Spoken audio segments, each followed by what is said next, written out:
Hello, my name is Josh Atkinson, and you have once again stumbled across my oil painting YouTube channel. Before I get started with today's painting, I want to ask everybody to hit the like button, the subscribe button, and the notification bell. My manicure is not finished, so I'm trying to hide my fingers. Alrighty, so today I will be well, no hiding them now. I will be I will be showing you how I made this painting. Now, among the topics discussed will be Josh, why are you painting Halloween paraphernalia the week of Valentine's Day? And it's like, well, no one likes Valentine's Day. So, but that's not the actual reason. Anyway, we'll talk about backgrounds, highlights, competing light sources, woo woo woo woo woo. Anyway, that's enough of that. So I guess let's just start the time lapse. Okay, so here is our source image, a Halloween decoration from like Facebook Marketplace, I think. And now time lapse, I'm going to do the wipeout method, so I am just really thinning down some leftover paint from whatever I'd previously painted, um, and taking my trusty old sock. I've got several. Um, once it's got like either two holes in it or one hole that is more than half the, I guess, diameter of my heel, then it becomes a painting implement. But maybe you have higher standards or more socks, and I salute you. But so yeah, I like the subject matter because I love Halloween.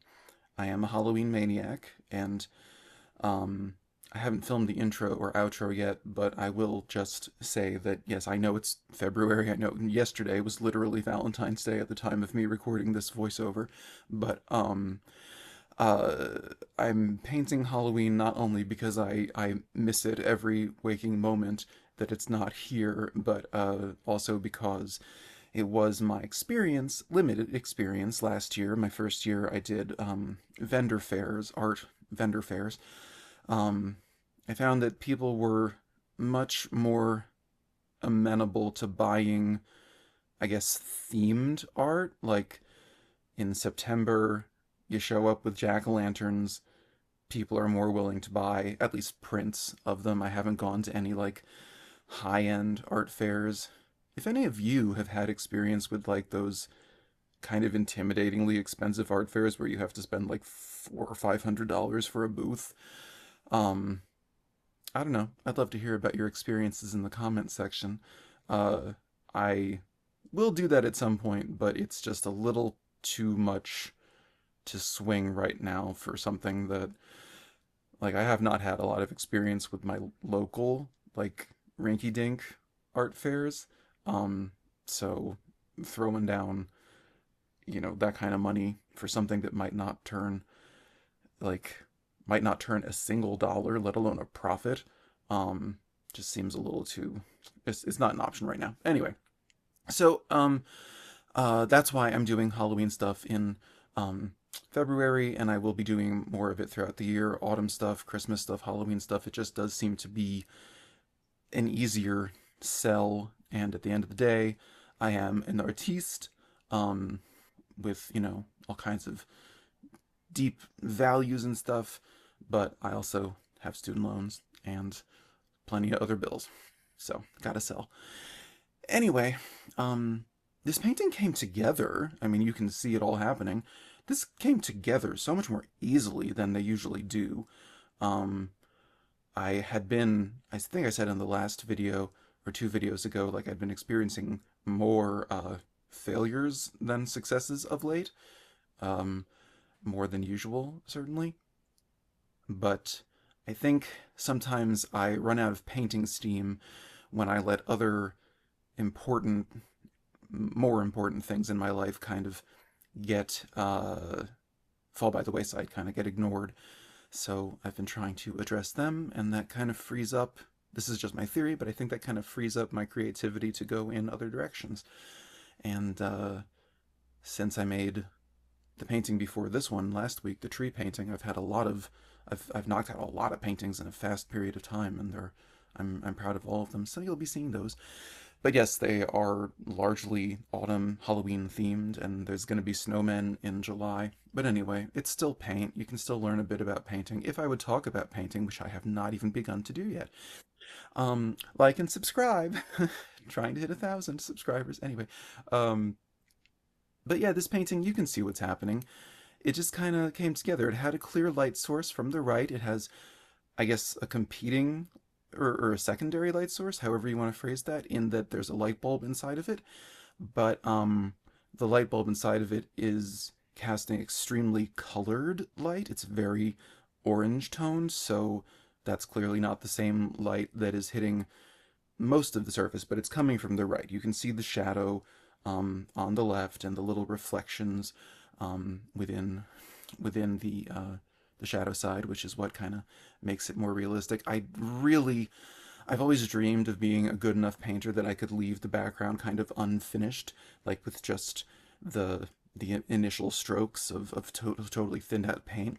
But I just felt like this painting, because it's such a light surface, it really would it was going to benefit from having a dark background a lot more than it was going to have benefit from having a light background. So I am going in with my homemade black ultramarine plus burnt umber, and from this point on, basically, I just kind of once I put this in, I was like, oh, I thought I was done at this point, but the background showed me that I actually needed to boost some highlights and deepen some shadows, and so that's what I do.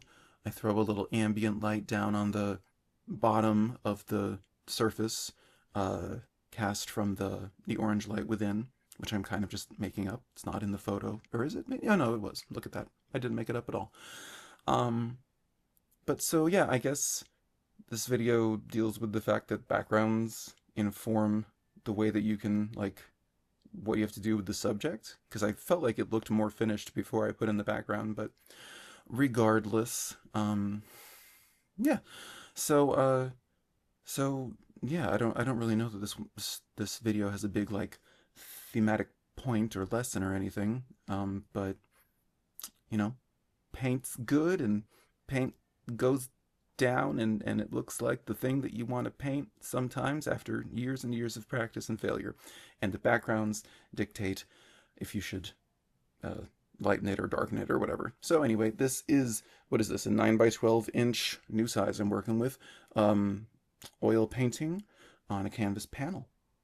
So then, yes, that is how I arrived at this still life of a really cool, like, Halloween decoration that I did not end up getting because I just, don't have the space. Um, Apologies for the little bits of glare. I don't know if you can see, but the areas where I added, yeah, where I added a little bit of the, what is this, cadmium red light, orange and stuff in on my signature, like it kind of bleeds out. It's so interesting the way that, I don't know, oil gets shiny in some places. So I'll have to oil this out and varnish it and all that. But anyway, um, what do I say? I wanted to say thank you to the handful of new subscribers I got this week. I think I'm at 347. Lovely number. Trying to hit 1,000 by New Year's. So tell your friends, tell your grandparents, hack into their accounts, but like ethically, and subscribe. Just a thought. But so yeah, I think that's everything that I can think to say about this charming gentleman. I really do like this painting. Um, so I guess I will. Oh no no no! If you liked this painting, I need a script. Check out last week's video about Marilyn Monroe, done with the Sennelier oil sticks that are no longer in this room, or the week before, where I painted just a little tree kind of abstracty thing. And now, I will end the video. Thanks for watching, for dealing with my chaos, and I'll see you next week with, I don't know, it's actually kind of the perfect marriage of a still life and a landscape. So, I don't know, there's your hint. Comment below, you'll win nothing, I have nothing. I'll see you in 7 days. Take care until then. Bye-bye.